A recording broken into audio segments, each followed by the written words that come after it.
जय हिंद दोस्तों। तो जैसा कि आप लोग देख रहे हैं, आज हम पढ़ेंगे संविधान के महत्वपूर्ण भाग, जो कि कुछ महत्वपूर्ण भाग हैं। इसमें से मैंने जो इम्पोर्टेंट है केवल उन्हीं को रखा है, बाकी सबको हटा दिया है। तो सबसे पहले देखते हैं भाग एक है। भाग एक में आपको दिया गया है संघ एवं उसका राज्य क्षेत्र। ठीक है, तो ये जो आपको दिया गया, ये अनुच्छेद 1 से अनुच्छेद 4 के बीच में दिया गया है। उसके बाद में भाग 2 में आपको दिया गया, जो कि इम्पोर्टेंट है, आपसे पूछा जा सकता है प्रश्न कि नागरिकता किस भाग में दिया गया है। ठीक है, तो भाग 2 में नागरिकता दिया गया है। और ये भी पूछा जा सकता है कि कौन से अनुच्छेद से किस अनुच्छेद तक नागरिकता दी जाती है। तो अनुच्छेद 5 से अनुच्छेद 11 तक नागरिकता दी जाती है। उसके बाद में अनुच्छेद 3 भाग 3 में है आपका मौलिक अधिकार, जिसके अंतर्गत अनुच्छेद 12 से अनुच्छेद 35 के अंतर्गत आपके जो है मौलिक अधिकार सभी आते हैं। उसके बाद में नीति निर्देशक तत्व है, वो आपका भाग 4 में दिया गया है, जिसके अंतर्गत अनुच्छेद 36 से 51 के बीच में आपके नीति निर्देशक तत्व सारे आते हैं। और भाग 4 का एक उपभाग है, जो कि है मूल कर्तव्य। भाग 4 का, इसमें आपका 51 का के अंतर्गत उपअनुच्छेद में आपका ए आता है। तो 51 का के ए अनुच्छेद में आपको मूल कर्तव्य दिया गया है।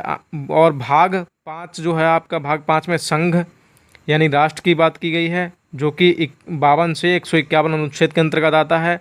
और भाग 6 में आपका राज्य है। राज्य के अंतर्गत अनुच्छेद 52 से अनुच्छेद 237 के बीच में राज्य आता है। राज्य से संबंधित सारे के सारे प्रावधान 152 से 237 के बीच में दिए गए। उसके बाद में भाग 8 जो है, भाग 8 में आपका संघ राज्य क्षेत्र के बारे में वर्णित किया गया, जो कि अनुच्छेद 239 से अनुच्छेद 242 के बीच में आते हैं सभी उपबंध। उसके बाद में भाग 11 है। भाग 11 में आपका संघ और राज्यों के बीच संबंध, यानी कि संघ होगा और जो राज्य है उनके बीच में संबंध अनुच्छेद आपका भाग 11 में बताया गया है, जो जिसके अंतर्गत आपका आर्टिकल 245 से 263 के बीच में आता है। उसके बाद में आता है आपका भाग 14, जिसमें कि आपको वर्णित किया गया है संघ और राज्यों के अधीन सेवाएं। जो सेवाएं संघ और राज्यों के अधीन होंगी, वो सभी सेवाएं अनुच्छेद 308 से 323 के अंतर्गत होंगी। उसके बाद में भारत में जो निर्वाचन होगा, तो निर्वाचन जो आपको दिया गया है वो भाग 15 में दिया गया है, अनुच्छेद 324 से 329 के बीच में दिया गया है। उसके बाद भाग 17 में आपको राजभाषा, तो भारत की जो भाषाएं होंगी उसके बारे में दिया गया है, तो वो अनुच्छेद आपको 343 से 351 के अंतर्गत दिया गया है। और भाग 18 में आपको आपात उपबंध के बारे में, यानी आपातकाल के बारे में वर्णित किया गया है, जो कि अनुच्छेद 352 से 360 के बीच में आता है।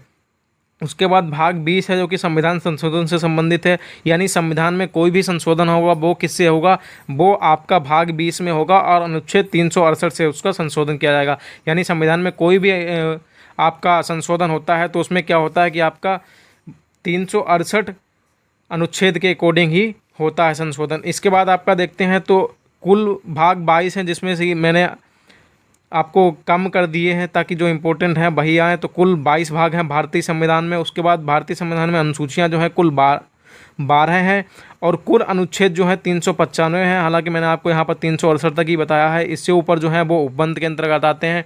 तो दोस्तों, आज की वीडियो में बस इतना ही। नेक्स्ट वीडियो में आपको इससे जनरेटेड और भी आपका मिलेगा, तो उसके बारे में देखेंगे।